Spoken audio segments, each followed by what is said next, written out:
Helmimi masiv në Gostivar ka ngritur alarmin për sigurinë e ujit të pishëm në të gjithë vendin. Ngjarjet e ditëve të fundit kanë vënë në dyshim jo sasinë e ujit, por sigurinë e tij, ndërsa institucionet ende po hetojnë shkaqet e ndojtjes që çojnë në helmimin e mijëra qytetarëve. Rasti ka nxjerrë në pah se problemet me cilësinë e ujit nuk janë të izoluara vetëm në Gostivar. Rastet e njëjta për ujë jo të sigurt për pije janë shfaqur edhe në disa vende tjera. Nga Qendra për Menaxhim me Kriza njoftojnë se edhe në Krushev uji është mikrobiologjikisht i pasigurt. Sipas mostrave të marra më 20 korrik, uji në disa qezma të komunës së Krushevës është mikrobiologjikisht i pasigurt për të pirë. Ndërmarrja publike Komuna Krushev raporton se për shkak të natyrës së bakteriologjike jo higjienike të ujit duhet të përdoret ujë ambalazhuar për të pirë, ndërsa për gatim dhe larje rekomandohet që uji të zihet për të paktën 10 minuta para përdorimit.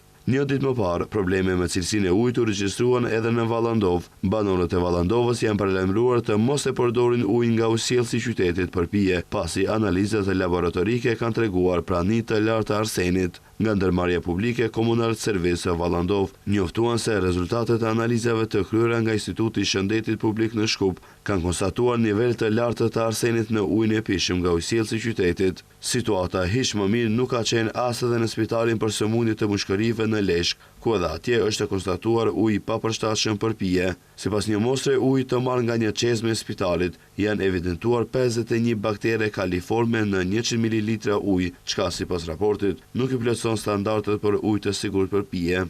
Edhe në fshatin Kuklish të Strumicës është bërë thirrje që uji mos të përdoret për disa orë, pasi është paralajmëruar ndërprerje e përkohshme dhe dezinfektimi i rrjetit të ujësiellsit. Ndërkohë, sipas analizave të fundit të kryera këtë muaj nga ekspertët e Qendrës së Shëndetit Publik në Velez, uji në liçenin artificial Mladost vazhdon të jetë ndaluar për larje dhe rekreacion, pasi në të janë vërejtur se ka cianotoksin.